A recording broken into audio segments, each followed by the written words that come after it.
Yo, what's going on? How's everyone doing today? AnthonysGamingShell. Hope you guys are excited for some Thurs Digimon Seekers reading for Chapter 1-5. Today we are going to see the next part that is going to get into this, you guys, and then afterwards talk a little bit about the chapter. Let's get into it. Chapter 1-5. There are two major ways to obtain Digimon in the digital world. One is to capture Digimon by making full use of tools. The other is to collect Digimon eggs known as Digitama. These are a bit different from the eggs of birds or fish. First of all, it is currently accepted that Digimon do not have a gender. They are neither male or female. So how are Digimon born then? When a Digimon dies, it leaves behind data that it actually calls its soul. This is somewhere in the digital world. They are reborn as a new Digimon. This sounds like reincarnation, but there is still much we don't know about the ecology of Digimon. Humanity still knows very little about the digital world. The night is not yet over. Dusk and twilight are forever and ever. No, what looks like the sky is a sea of networks, and what looks like clouds are waves of the web, and the shooting stars are streams of information. It's like the bottom of air. The shimmering pale light comes from the real world far above the surface of the sea. The networked world is brilliant and beautiful, but the world is which many are living is without exception somehow broken and stagnant. Rusty iron raised down. The wind smells of blood.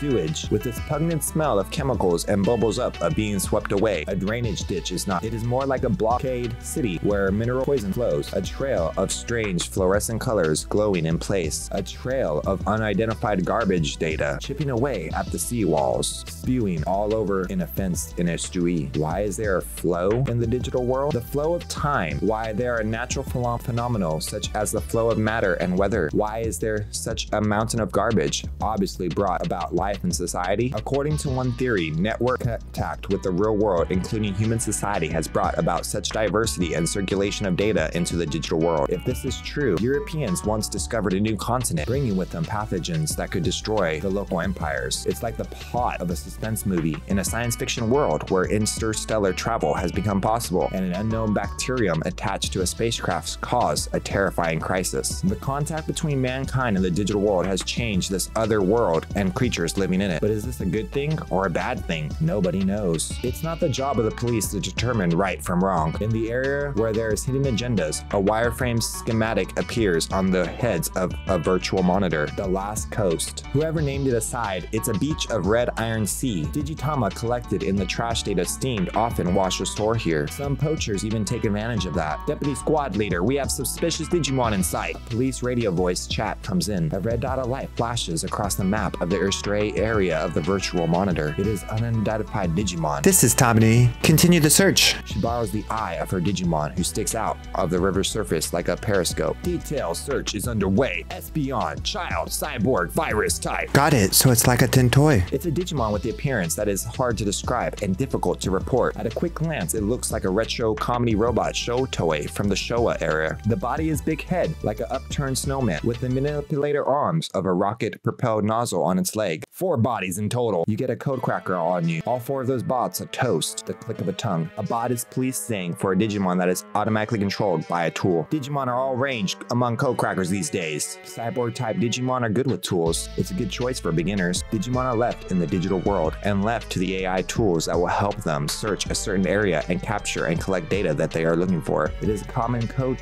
cracker technique. If this was a real server, the target would be trade secrets and personal information. But in this remote part of the digital world, what can code crackers possibly make money from? How many Digitama did you get? Only 1 so far. Eavesdropping. Listening on the code cracker's grim voice chat conversation. The voices are young. No evidence of voice change are used. Are all their voice chats getting leaked? Are they amateurs? The Digimon is a bot, but the code cracker who controlled it is also connected to the internet. Basically, it's like playing a game on the internet. Deputy squad leader, what should we do? Much like the code crackers, they are controlling the Digimon with docks and tools. The view of the rusty coast and the digital world is observed in the form of schematic diagrams and numbers on virtual monitors, but has not directly been seen or smelled. We do know that what we don't understand. Were those the worlds of some famous scholars? The only one who knows, and she's the only one here, is the deputy squad leader, Saki Tamahami. The tools brick more than 99% of the smells. Suzuki's Digimon actually loves poor environments like this rusty iron beach. Police can't just pick off and choose when it comes to criminals. Arrest them all. When the 10 green dots suddenly appear on the virtual monitor schematics, the code cracker's Espeon have long been surrounded by, says Sazuki and the police, forcibly jammed by their voice chat. Then the Commandermon squad will take control of the targets from the two directions. Understood. The Espeon are not aware of what's going on. The code crackers cannot see them in the first place, and they probably don't even know what Digimon are. The only thing they can see is the cruel LCD screen of the Digimon docks in their hands, so they are not alerted to what's going on. But Sazuki, she can see them as they actually are with all her senses. She's the one who has descended the yoke. How dare you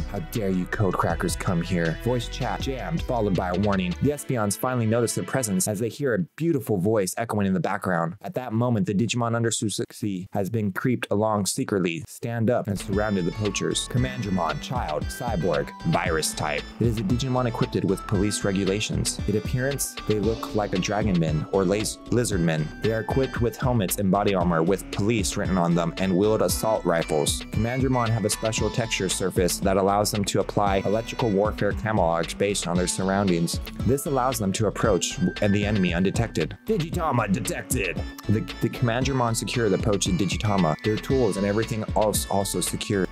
All that remains is the arrest of the actual code crackers themselves to finish the job. Nothing more to say after that. Who's that? The Digimon police, come on! The code crackers finally grasp what's going on, but can do nothing more than grumble in the voice chat. Sazuki gives the current time and the arrest and charge. You've been caught red-handed. Go quietly or else. There's no escape. You've already been cracked. The police mean business. We already have your names in schools. The problem is that these code crackers seem to be high school students. They might only be taken into custody, not officially arrested. Some bad influence probably urged them to be code crackers for profit. This kind of thing happens all the time. Arrested? On what charge? We've done nothing wrong. Violation of the Unauthorized Computer Access Prevention Act, the Basic Network Act, and the Digital Vandalization Prevention Act. In other words, you're guilty of poaching Digitama. Suzuki speaks bluntly. This is the digital world. It's not a nation. Why are the Japanese police getting involved? The code cracker kid may think they're wiser than the rest of us, but they're not going to get away with this. Suzuki breathes in and out, her voice thick and hint of dread. Freedom of the network, freedom of the digital world. By that you mean, that's the crack team's philosophy, is it not? It's a big topic, but you can talk all you want in your sleep and social networking sites. I'll knock your teeth out, you code crackers. Boom, boom, boom, boom, boom. Suzuki's Digimon have been hiding underwater with only its eyeballs protruding. The surface appears like a submarine.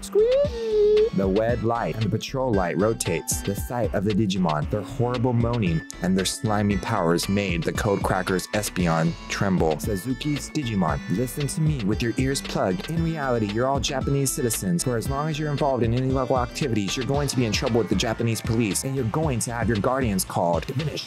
The Espeon suddenly disappear. One after another, the Commandramon lose sight of the target by the end of their muzzles. It's vanishing magic. As soon as the Espeon press the buttons on their belly, they disappear, melting into the rusty seaside background. Optical camouflage? You're nuts! It's invisibility cloak. Simultaneously fire, the Commandramon all fire at the same time. Their firepower of the entire squad. The Espeon clad in camouflage and outmatched by Commandramon, however, managed to slip past the complete encirclement. This has nothing to do with the code crackers operation, but the Digimon's AI self-defense function. Mechadramon. As soon as Sazuki gives the order, 2 more Digimon appear behind her. Camouflage, Mechanomon, machine, adult, virus type. This Digimon is larger than Espeon and Commandramon in the terms of scales. It is about 3 to 4 meters tall. Its body, color in white. Its appearance is that of a robot, a humanoid power suit with large arms. Although the Digimon are officially classed as police equipment, Mechanomon are classified as special purpose vehicles. Inside, a detached Commandramon who are charged of piloting the vehicle. Then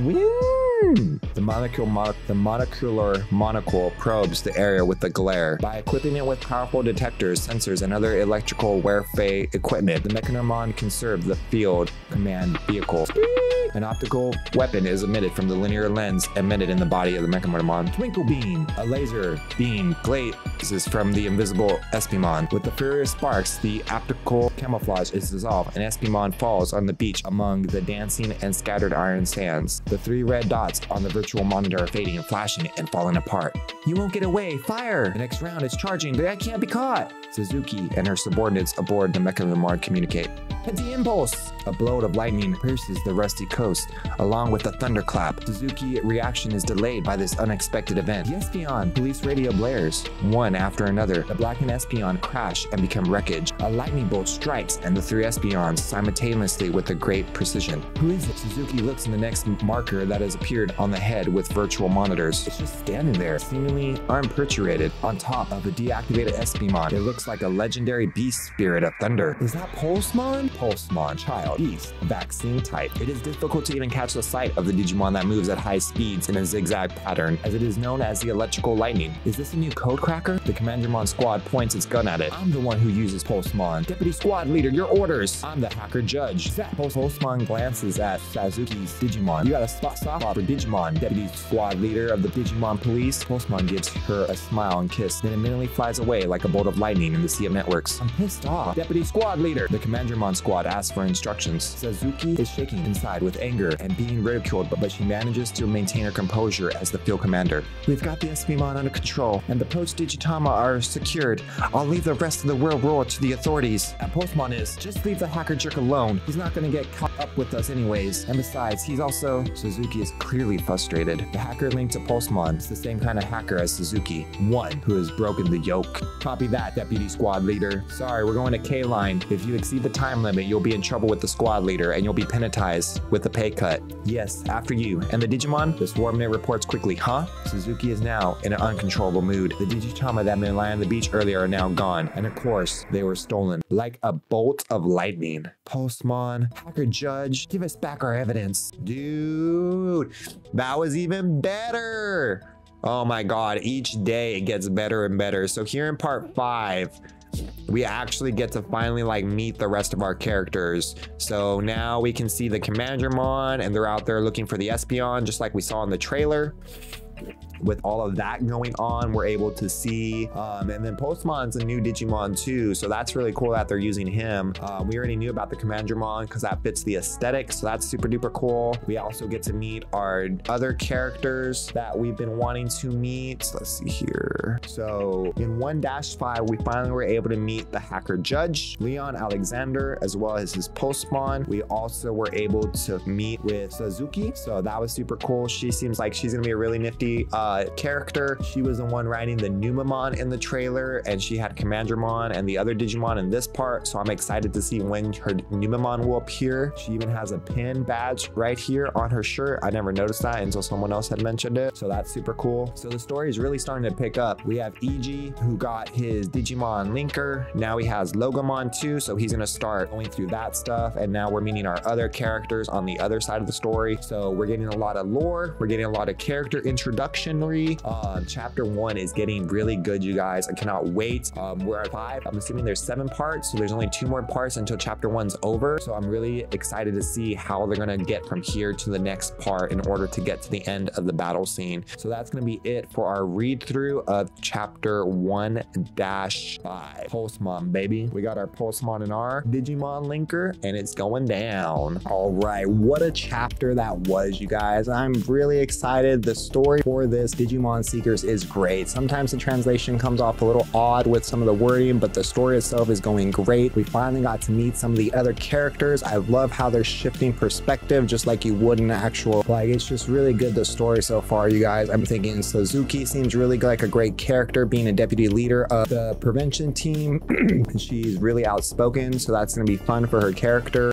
She got to interact with Leon, who's hacker judge, who's 19 years old. I'm assuming they're probably around the same age, I would guess. And his Pulsemon came out with like a bolt of lightning and took them down real quick. So that was really exciting, especially to see some of the D Brigade Digimon out there helping them in their battle. I think that is like pretty much what we're seeing from the trailer.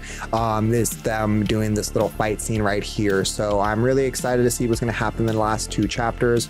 So please do, you guys, subscribe, hit the bell for notification. If you're watching this far, that means you're enjoying it anyway. So please do comment down below and like the video. It really does help. I want to know what you guys are excited for as well. And then if you can, please do look at one of these other videos as well, because it really does help out the channel. I'm doing that by watching 2 videos in a row. So this is going to be the trailer of Digimon Seekers, or one of the first parts of the chapters, and then we'll have playlists of all the different Digimon things that we do. Thank you so much, you guys. I really do appreciate it. And this has been Anthony's Gaming Show. Y'all have a wonderful day, night, evening, whatever time it is for you. Until next time, bye-bye.